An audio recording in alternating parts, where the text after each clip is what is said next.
Ultima corsa del convegno, campo dei partenti Final Action B, El Rey, Freccia Nera R, Florencia Vig, Frida Spritz e Flame AD in prima fila, poi Falena e Iolo, Fiordalisa Blu, Edin dei Dalti, Floyd e Under Spell, seconda fila, terza fila Heracleon Fontfed, RZS e Billy Ferro BR. I cavalli stanno per partire, stanno per lasciare le ali dell'autostart. Il più veloce di tutti è Frida Spritz, che entra in curva con un buon margine di vantaggio per installarsi comodamente alla prima posizione.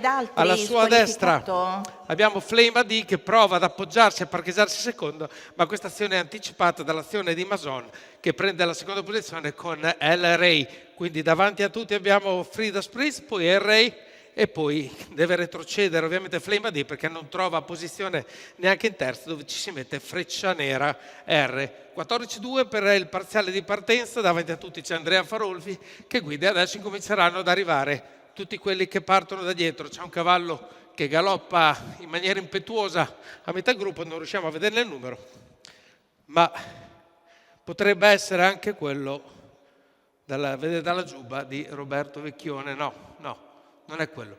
Allora andiamo in cronaca, torniamo e vediamo che c'è sempre appunto davanti a tutti Andrea Farolfi, il cavallo di galoppo era il numero 10 Edin dei Daltri con Garruto.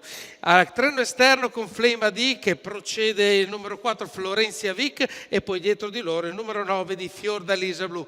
Tutti quelli importanti cominciano a muoversi adesso. Il primo che lo fa è Billy Ferro BR, dietro di lui si mette subito sulle sue tracce Under Spell e quindi mentre sbaglia Flame AD che viene portata alla destra di tutto da VP dell'Annunziata, incomincia a darsi la gambe Frida Spritz, dietro di lei sempre Rey e poi ancora Freccia Nera R, ma arrivano quelli che corrono di rincorsa, arrivano quindi Billy Ferro e arriva dietro di lui ancora una volta Under Spell con il numero 4 anche di Florencia Vic che si affaccia sui primi quando Rey prova a superare una Frida Spritz un po' in difficoltà.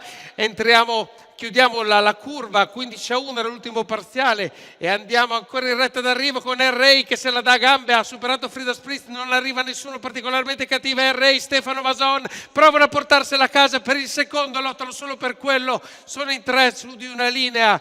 Abbiamo Billy Ferro 1.14.8, il ragguaglio chilometrico di Rey che stava correndo molto bene e oggi ha colto l'occasione. Frida Spritz è calata ai 400 al palo, ha trovato il momento giusto Stefano Mason per darsela a gambe e portare a casa questa bellissima vittoria con El Rey. Guardiamo quelli che sono le posizioni di rincalzo, quindi vince Stefano Mason per Trole 15 al secondo posto e Florencia Vic al terzo posto, quindi Billy Ferro riesce a prendere la seconda posizione. Riguardiamo ancora lo slow motion 15-4-3, quindi Freccia Nera al quarto posto e al quinto direi Heracleon Font, retta d'arrivo con appunto un cavallo che corre veloce verso l'arrivo e si chiama El Rey.